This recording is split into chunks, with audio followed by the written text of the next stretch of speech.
Hello guys, hope you all are well. Welcome to my channel. मैं आज आपके लिए क्लास 12 की business study chapter first nature and significance of management की most important case studies लेकर आई हूँ, जो आपके लिए बहुत हेल्पफुल होने वाली है। इस वजह से वीडियो को पूरा देखिएगा, बिल्कुल भी मिस मत करिएगा। अगर आप लोगों ने अभी तक इससे पहले की वीडियोस फर्स्ट चैप्टर से रिलेटेड नहीं देखी हैं तो उसकी लिंक मैं डिस्क्रिप्शन में दे रही हूँ। उसमें मैंने हर टॉपिक को अच्छे से एक्सप्लेन किया है।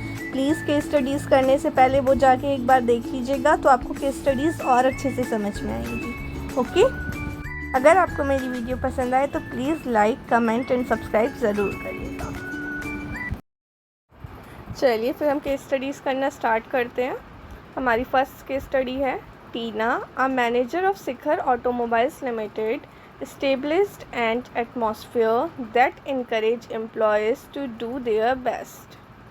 क्या कर रही है यहाँ पे टीना? एक मैनेजर है शिखर ऑटोमोबाइल्स नाम की जो कंपनी है उसकी।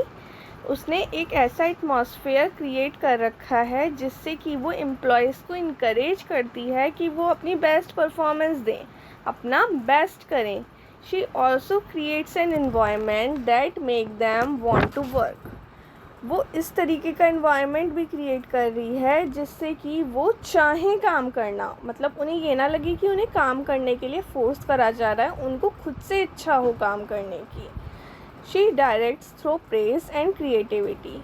वो उनको डायरेक्ट कर रही है, प्रेज उनकी तारीफ़ करके क्रिएटिव वे में उनको प्रेज कर रही है इस तरीके से जिससे कि उन एम्प्लॉयज़ का बेस्ट बाहर निकल के आ रहा है। That it brings out the best in the employ. जितना अच्छे से अच्छा वो कर सकते हैं उससे एम्प्लॉयज़ उतना अच्छा परफॉर्म कर रहे हैं। Identify the concept of management highlighted in the above para. तो कौन सा मैनेजमेंट का ऐसा कॉन्सेप्ट है जो इस पैराग्राफ में हाईलाइट हुआ है? आप बताइए, जल्दी से बताइए। आपको ये वर्ड दिख रहा है, डायरेक्ट्स दिख रहा है, डायरेक्ट वर्ड दिख रहा है आप लोगों को, ये वाला वर्ड है ना?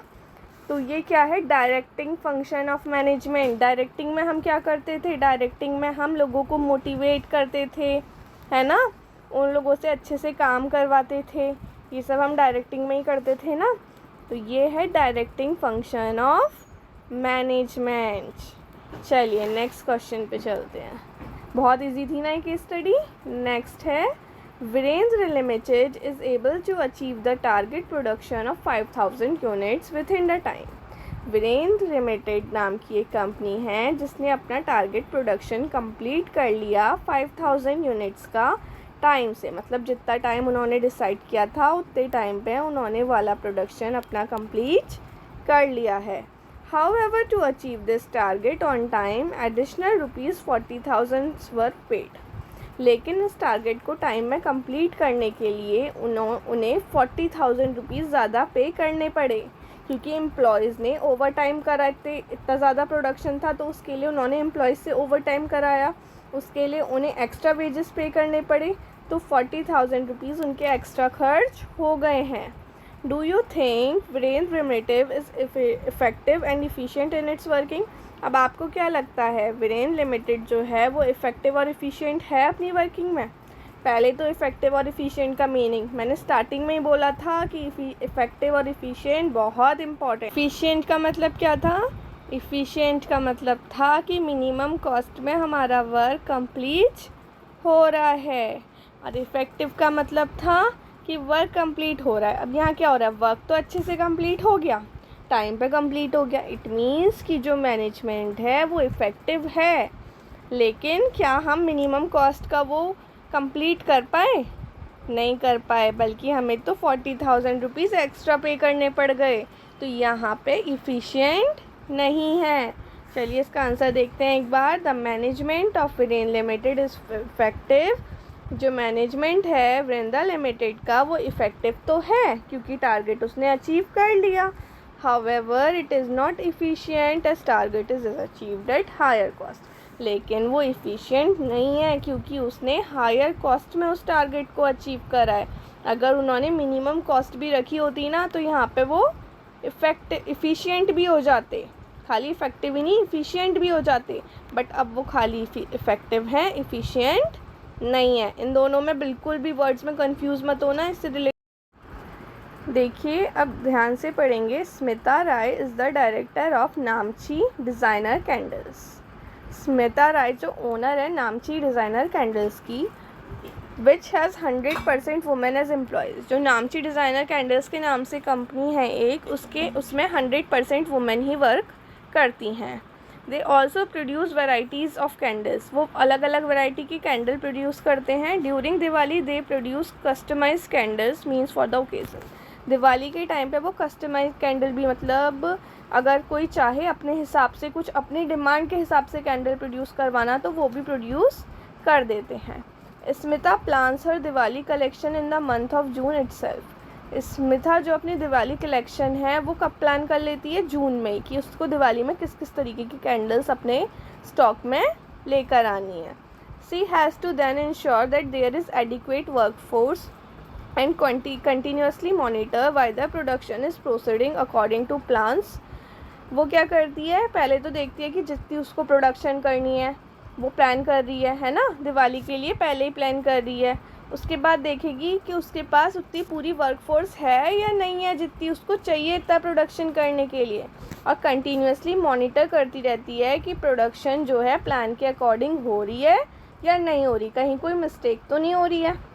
Her marketing department also has to be briefed in time to prepare their promotional and advertising campaigns। उसकी जो मार्केटिंग डिपार्टमेंट है वो भी टाइम से प्रिपेयर हो जाती है जिससे कि वो प्रमोशन कर सके अपने प्रोडक्ट का, एडवर्टाइजमेंट के लिए कैंपेन्स लगा सके। ठीक है। At Namchi designer candles the production and sales department coordinate their work.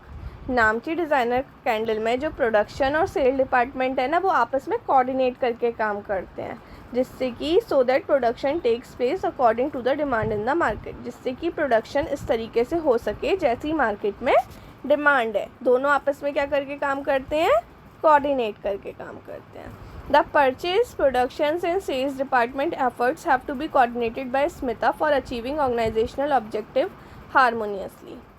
और जो परचेज़, प्रोडक्शन और सेल डिपार्टमेंट है उनके जो एफर्ट्स हैं वो स्मिता के साथ कोऑर्डिनेट करते हैं, है ना, जिससे कि ऑब्जेक्टिव्स अच्छे से कंप्लीट हो जाएं। The purchase department is responsible for procuring fabric. This then become the basic of the objectives of the production department and finally sales can take place। जो परचेज डिपार्टमेंट है वो रिस्पॉन्सिबल होता है कि उसके पास जो रॉ मटेरियल उसे चाहिए वो अवेलेबल हो, क्योंकि प्रोडक्शन डिपार्टमेंट के लिए ये एक बेसिस है। जब तक रॉ मटेरियल नहीं होगा तब तक वो कैसे प्रोडक्शन करेंगे। उसके बाद सेल होती है। If fabric purchase is of inferior quality, अगर जो चीज़ हमने ख़रीदी, जो हमने रॉ मटेरियल ख़रीदा वही बेकार क्वालिटी का हुआ तो क्या हमारा प्रोडक्शन अच्छा हो पाएगा और सेल अच्छी हो पाएगी? नहीं हो पाएगी ना। आपस में सब कोऑर्डिनेट कर रहे हैं तभी तो वर्क अच्छे से परफॉर्म हो रहा है। If fabric purchase is of an inferior quality or is not according to the specification of the production department, further sales will also decline। अगर पहले वाले लेवल ने जिसने परचेस करा उसी ने ख़राब परचेस कर लिया, क्वालिटी पे ध्यान नहीं दिया, तो ना तो प्रोडक्शन अच्छी हो पाएगी, मतलब प्रोडक्शन डिपार्टमेंट भी बेकार, ना तो सेल्स अच्छी हो पाएगी, सेल भी कम हो जाएगी। जब अच्छा क्वालिटी नहीं होगी तो सेल भी डिक्लाइन हो जाएगी, इसका मतलब सेल्स वाला डिपार्टमेंट भी बेकार। तो तीनों को आपस में कोऑर्डिनेट करना होता है। Identify and explain by quoting lines from the above of these characteristics of coordination. अब हमें इसमें से लाइन छाटनी है और कोऑर्डिनेशन का जो कोऑर्डिनेशन की कैरेक्टरिस्टिक्स हैं वो बतानी है। पहले हम इसमें से लाइन देखेंगे कौन कौन सी लाइनें हमें शो कर रही हैं कोई ना कोई कैरेक्टरिस्टिक कोऑर्डिनेशन की। चलिए देखते हैं। Coordination is the continuous process. Coordination एक कंटिन्यूअस प्रोसेस है, मतलब कभी ख़त्म नहीं होती। कोऑर्डिनेशन खाली एक टाइम नहीं होता, बार बार हमें कोऑर्डिनेशन परफॉर्म करना पड़ता है। जैसे कि हमें मैनेजमेंट के फंक्शन सारे परफॉर्म करने होते हैं, वैसे ही कोऑर्डिनेशन भी एक कंटिन्यूअस प्रोसेस होती है। देखिए क्या लिखा है, coordination is not a one time function. ये कोई वन टाइम फंक्शन नहीं है, बट अ कंटिन्यूअस प्रोसेस। ये एक कंटिन्यूअस प्रोसेस है जो प्लानिंग स्टेज से स्टार्ट होती है और कंट्रोलिंग तक चलती है ना। हर फंक्शन में कोऑर्डिनेशन होता है ना, अब हम इसमें देखेंगे कौन सी लाइन हमें ये बता रही है कि कोऑर्डिनेशन एक कंटिन्यूस प्रोसेस है। Smita plans her Diwali collection in the month of June itself. Smita ने कब प्लानिंग कर ली? जून में। दिवाली कब होती है? नवंबर में, दिसंबर में, ऐसे होती है अक्टूबर में, बट उसने कब प्लानिंग कर ली है पूरी? जून में ही कर ली है। She has to then ensure that there is adequate workforce and continuously monitor whether production is proceeding according to plans. फिर उसने वर्कफोर्स देखी, उस पर पूरी है यानी, और लिखा है ये वर्ड देखिए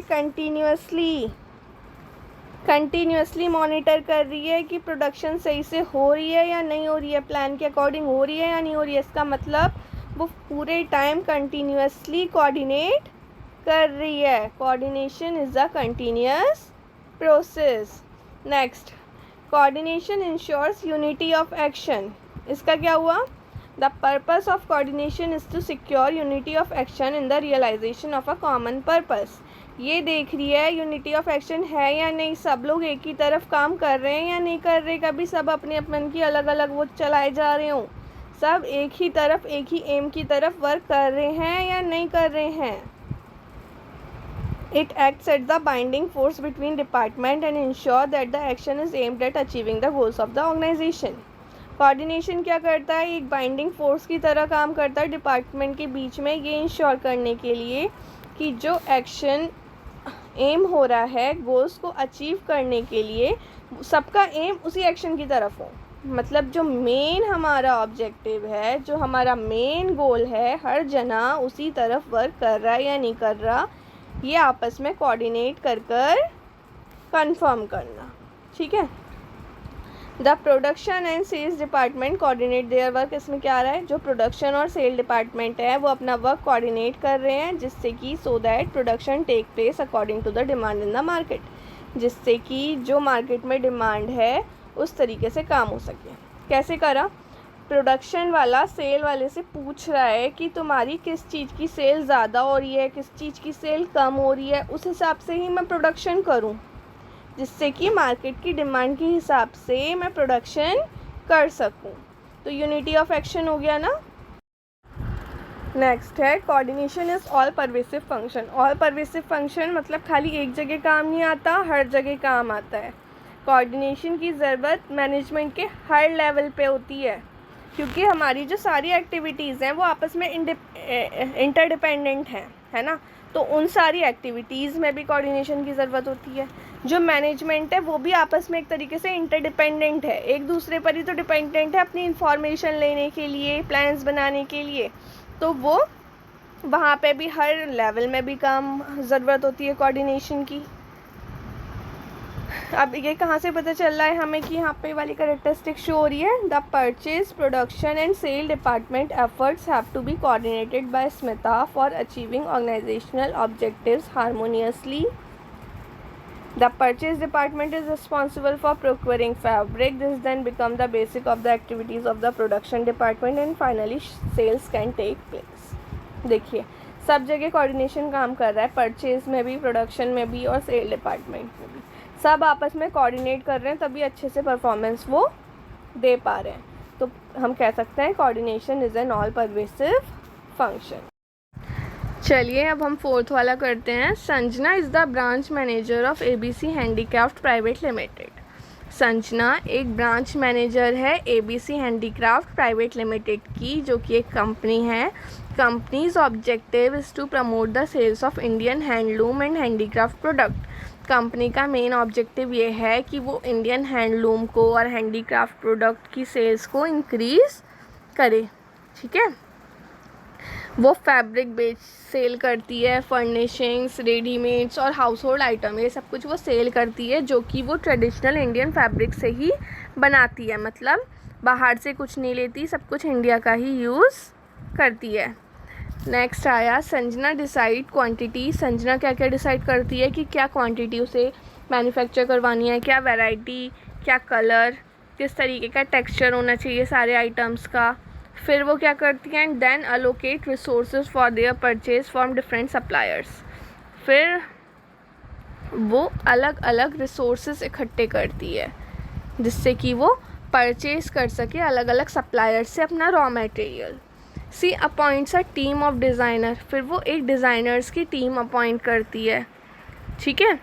who developed some prints for bed covers in bright colours on silk, जो लोग की प्रिंट करते हैं बेड कवर्स में, मतलब बेडशीट वगैरह में प्रिंट करते हैं सुंदर सुंदर सिल्क के कपड़े में ब्राइट कलर से, जिससे कि वो लोगों को देखने में अच्छा लगे। Although they looked very impressive, वो बहुत अच्छे भी लगते हैं।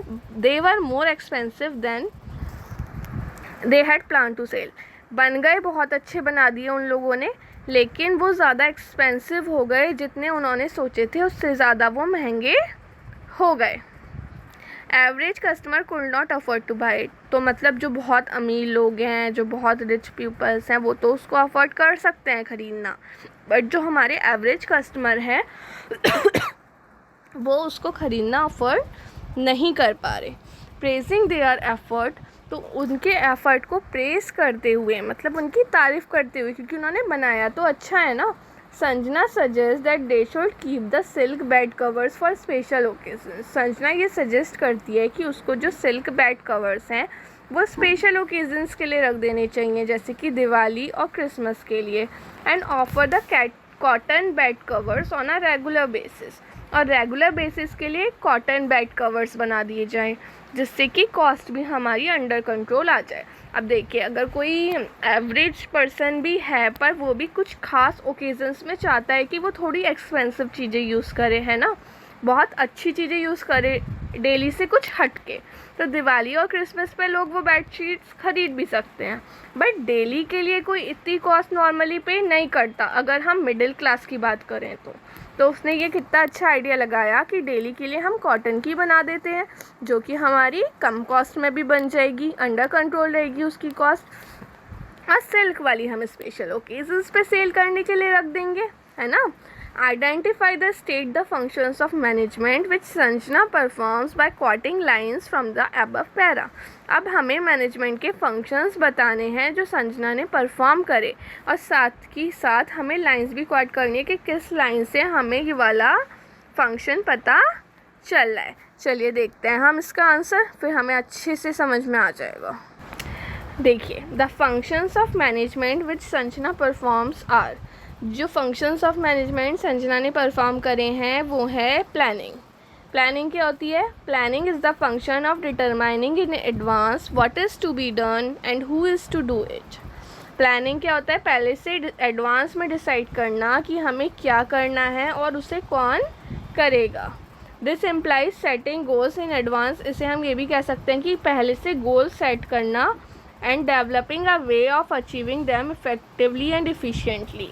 और पहले हमने एक गोल सेट कर लिया, फिर उसके लिए एक रास्ता बनाना जिससे कि हम उस गोल को इफ़िशिएंटली और इफ़ेक्टिवली अचीव कर सकें। अब ये किस लाइन से पता चल रहा है, ढूंढिए। Sanjana decides quantity, variety, colour and texture of all the above item. कहाँ है ये